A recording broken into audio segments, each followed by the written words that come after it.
ये हमारे संत रविदास कह रहे हैं, ब्राह्मण मत पूजिए जो होवे गुणहीन, पूजिए चरण चांडाल के जो होवे गुण प्रवीण। तो हमारे पुरखे हमको सिखा रहे हैं कि सही क्या है, गलत क्या है, और ये गलत क्यों हो रहा है, किसने तय किया। मेरी नजर में संत रविदास मेरे लिए पत्रकार की भूमिका में है और उनसे मैं पत्रकारिता करना सीख सकता हूं।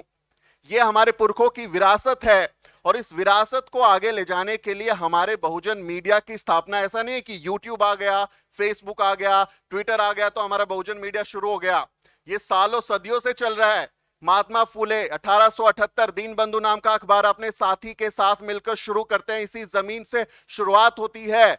जो सत्यशोधक समाज का माउथपीस है उसमें वो पत्रकारिता कर रहे हैं, खबरें लिख रहे हैं, अपने विचार बता रहे हैं, एडिटोरियल लिख रहे हैं। तो हमारे फुले साहब, राष्ट्रपिता फुले साहब पत्रकार की, संपादक की भूमिका में है और उनकी पत्रकारिता जनवादी पत्रकारिता है, लोगों के हित साधने वाली पत्रकारिता है, उनको नुकसान पहुंचाने वाली पत्रकारिता नहीं है। तो मेरी पत्रकारिता मेरे पुरखे फुले साहब से जुड़ी हुई है। सुधीर चौधरी, दीपक चौरसिया, रोहित सरदाना, अंजना ओम कश्यप, रूबिका लियाकत जैसे बेकार लोगों के साथ नहीं जुड़ी हुई है। मैं अपने पत्रकारिता की प्रेरणा बाबा साहब डॉक्टर अंबेडकर से लेता हूं। आप सब जानते हैं बाबा साहब डॉक्टर अंबेडकर की जिंदगी के तमाम पहलू हैं। उन्होंने बहुत सारा काम किया है, एक शिक्षाविद के तौर पे, संविधान निर्माता के तौर पे, एक नारीवादी के तौर पे। लेकिन आप ये देखिए कि बाबा साहब डॉक्टर अंबेडकर अपनी जिंदगी के 35 से 36 साल पत्रकारिता भी करते हैं। 31 जनवरी 1920 को मूक नायक का संपादकीय निकालते हैं, पत्रिका अपनी निकालते हैं 15 दिन में छपने वाली, और उसके बाद 5-5 अखबार अपनी जिंदगी में निकालते हैं, समता, जनता, बहिष्कृत भारत, और अपने आखिरी सालों में 1956 में प्रबुद्ध भारत की कल्पना करते हैं और उस अखबार को निकालते हैं। हमारे बाबा साहब डॉक्टर अंबेडकर की शानदार पत्रकारिता, जिसे हम अंबेडकरवादी पत्रकारिता कहते हैं, वो बहुत सालों से हो रही है। तो कोई नई चीज नहीं है कि डिजिटल टाइम पे ही हम लोग काम कर रहे हैं। हमारे लोग बहुत सालों से छोटी छोटी पत्र पत्रिकाएं निकाल रहे हैं, काम कर रहे हैं। तो मैं अपने पुरखों से इस बात की सीख लेता हूं। और जिस दिन संपादकीय लिखते हैं, पहला हमारे बाबा साहब क्या लिखते हैं? भारत का मीडिया चंद जातियों का हित साधने वाला मीडिया है, जहां हमारे लोगों की कोई खबर नहीं होती, और बहुत बार ये मीडिया हमारे लोगों के खिलाफ काम करता है और उनका बहुत बड़ा नुकसान करता है। 31 जनवरी 1920 का मूक नायक का ये संपादकीय, जिसमें बाबा साहब डॉक्टर अंबेडकर ये बात लिख रहे हैं, ये बताने के लिए काफी है कि कैसे हमारा भारत का जो लोकतंत्र है उसको कुचलने का काम, भारत के संविधान को खत्म करने का काम जो मीडिया पहले कर रहा था, आज भी उसी तरह से कर रहा है। समाज को तोड़ने का काम आज भी उसी तरह से मीडिया कर रहा है। तो हमें इससे भी सीख मिलती है कि मीडिया पहले भी वैसा था, अब भी वैसा है, कोई बहुत बड़ा परिवर्तन नहीं आ गया है कि पहले बहुत अच्छे दिन थे और अब एकदम खराब माहौल हो गया। हमेशा से जो भारत का मीडिया है वो जातिवादी रहा है, जनेऊ को छुपा के रखने वाला मीडिया रहा है और हमारे लोगों के खिलाफ काम करने वाला रहा है। आप पेरियार साहब को याद कीजिए, कुदियारासू, रिवोल्ट, कितने सारे अखबार उन्होंने निकाले, पत्रिकाएं निकाली, दर्जनों अखबार निकाले। कभी निकालते थे, बंद हो जाता पब्लिकेशन हाउस, प्रिंटिंग बंद हो जाती थी, फिर से नया निकालते थे, फिर कोशिश करते थे, पैसा लगाते थे, डूब जाता था। बहुत उन्होंने काम किया पत्रकारिता पर। मान्यवर कांशीराम साहेब पत्रकार की भूमिका में मेरे लिए वो भी हैं। आप जानते हैं ओप्रेस्ड इंडियन बहुजन संगठक नाम के जो पत्र पत्रिकाएं निकाले, मैगजीन्स निकाले, वो क्या थे? वो सच्ची अंबेडकरवादी बहुजन मीडिया पत्रकारिता कर रहे थे। तो मेरी विरासत मेरे पुरखों से जुड़ती है और उसी से मैं हिम्मत लेने आया हूं। मैं अभी राजगृह घूम के आया और वहीं पर हमने होटल लिया, क्योंकि उन्हीं गलियों में हम घूमना चाहते थे, वहीं आसपास की चीजों को महसूस करना चाहते थे जहां कभी बाबा साहब डॉक्टर अंबेडकर टहला करते थे।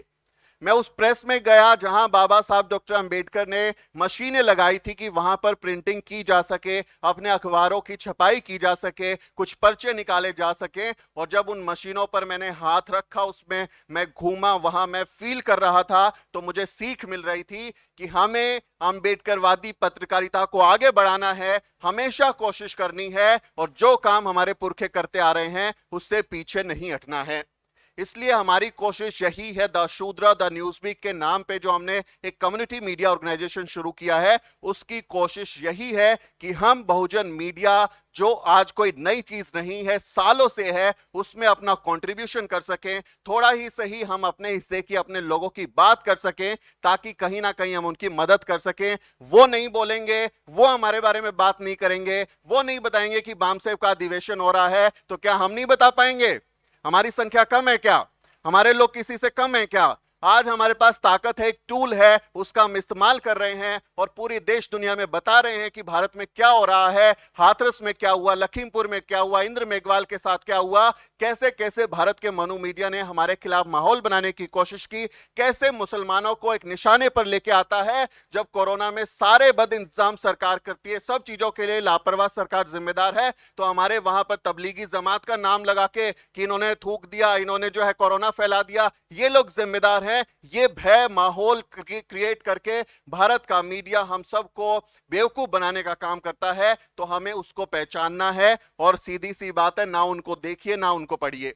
अपनी जेब का पैसा देके ऐसा अखबार मत खरीदिए जो आपके खिलाफ काम करता है, आपके बच्चों का भविष्य बर्बाद करने का काम करता है। अपनी जेब का पैसा देके टीवी का सब्सक्रिप्शन मत लीजिए जहां पर जो सुधीर चौधरी है वो शो करेगा कि आरक्षण से मेरिट का नुकसान होता है, आरक्षण से कॉन्फिडेंस खत्म हो जाता है, इसलिए आरक्षण को खत्म कर देना चाहिए। जहां पर चित्रा त्रिपाठी कहेगी कि आरक्षण कब तक चलता रहेगा, कब तक इसकी जो है लिमिट चलती रहेगी, इसको खत्म क्यों नहीं कर देना चाहिए? तो अपनी जेब का पैसा देके कम से कम मैं अपने लोगों का, अपने परिवार, अपनी नस्लों का भविष्य खराब करने वाली पत्रकारिता को योगदान नहीं दूंगा, अपना पैसा बर्बाद नहीं करूंगा। इसलिए आपको कम से कम इनको देखना पढ़ना बंद कर देना चाहिए। आज सूचनाओं के लिए हम टीवी पर, अखबार पर, रेडियो पर, उस पर निर्भर नहीं है। ऐसा नहीं कि वो नहीं देखते हैं, नहीं पढ़ते हैं तो हमें कुछ पता ही नहीं चलता। बहुत दिलचस्प बात बता रहा हूं, मैं मीडिया में 10 साल काम करके आया, मेरे घर में टीवी नहीं है, कभी मैंने अखबार नहीं देखा, कभी टीवी नहीं देखा, क्योंकि वहां जो काम करना है उसके लिए जरूरी नहीं कि दिमाग में जानकारी हो, 5-10 शब्द याद करने होते हैं। हिंदू मुसलमान, चीन पाकिस्तान, बम गिर जाएगा, बर्बाद हो जाएंगे, ये हो जाएगा, वो हो जाएगा, सरकार ने बहुत अच्छा काम कर दिया, ये 5-6 चीजें लाइन याद कर लीजिए, फटाफट स्क्रिप्ट लिखिए, सारा काम तो मोदी जी वहां व्हाट्सएप पे भेज ही रहे हैं कि क्या खबर चलानी है आपको। ये सब वहां से तय होता है कि आपको खबर क्या चलानी है, क्या छोड़ना है। वो आप देखिए, पर जो जावड़ेकर की और अर्नब गोस्वामी की चैट निकल कर आई थी, वो तो बता रहे हैं ना कि क्या है वो व्यक्ति। तो सब कुछ तय वहां से हो रहा है, सब कुछ हो रहा है। भारत के मीडिया में जानकार, एक्सपर्टी, दिमाग लगाने की जरूरत ही नहीं है। 5-10 लाइन याद करेंगे तो 1.5-2 लाख रुपए की सैलरी आराम से बैठ के ले लेंगे। वही काम जो है हम देख के आए हैं, वहां इंडस्ट्री में रह के आए, इसलिए अनुभव से बता रहे हैं। वहां का मीडिया बहुत खराब है और भारतीय लोकतंत्र की हत्या करने वाला है। आप देखिए, जो मीडिया की भूमिका बताई गई हम लोगों को कि ये जो है चौथा खंबा है लोकतंत्र का, कि हमारा जो संविधान है, जिसमें भारत की संविधान ने अलग अलग तंत्र बनाए हैं, जो न्यायपालिका है, एग्जीक्यूटिव है, लेजिस्लेटिव है, इन सब के साथ में ये इतनी बड़ी भूमिका निभाई है मीडिया की कि ये चौथा खंबा है जो भारत के लोकतंत्र को जिंदा रखेगा। लेकिन असल में क्या है? चौथा खंबा प्राइवेट लिमिटेड।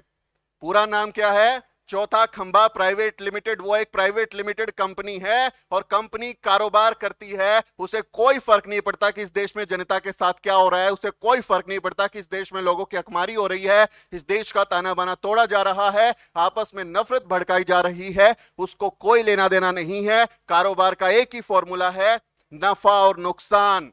जहां नफा होता है वहीं पर वो लोग पहुंच जाते हैं, जिसकी सरकार होती है उसके वो गुण गाते हैं। मैं हरियाणा से हूं तो हमारे हरियाणा में कहावत है, जिसके खाए टीकड़े उसके गाए गीतड़े।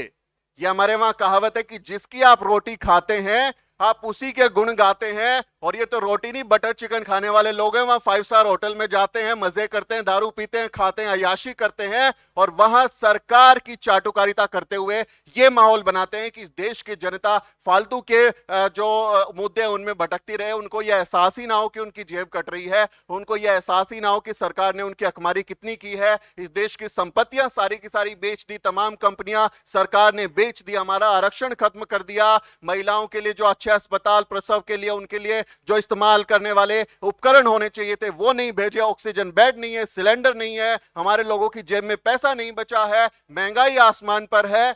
रेल बेच दी, भेल बेच दी, गेल बेच दी, सब कुछ बेच दिया, लेकिन हम उसकी चर्चा ना करें। इसलिए क्या बताएंगे, वो शाहरुख खान के बेटे ने वहां पर जो है कोई हीरोइन मिल गई, हीरोइन मतलब गांजा, तो नाचने वाली हीरोइन नहीं, वो वाला मिल गया। और अब ये दीपिका पादुकोण ने भगवा कलर की बिकनी पहन ली।